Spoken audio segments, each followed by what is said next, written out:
যদি গ্যাস না পাই তাহলে এই দেশে আর কাউ গ্যাস পাওয়ার সন্তান বাবুল চৌধুরী।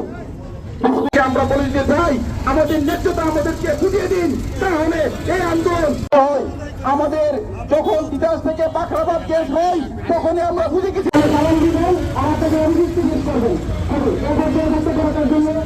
আমাদের চুলায় গ্যাস নেই, আমাদের রান্না বাড়া হয় না, তো আমরা চাই আমাদের দাবি। পক্ষ থেকে ওনাদেরকে ধন্যবাদ জানাই।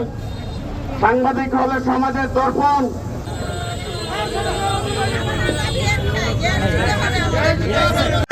তাহলে আমরা তা লাগাতার আন্দোলনের ঘোষণা দেব। মানে যার মূল সার উৎপাদনের মূল কাঁচামালই হলো গ্যাস।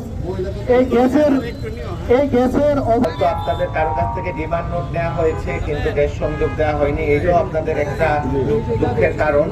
এর পাশাপাশি নিরবিচ্ছিন্ন গ্যাস আসলে সারা বাংলাদেশেই সংকট আছে।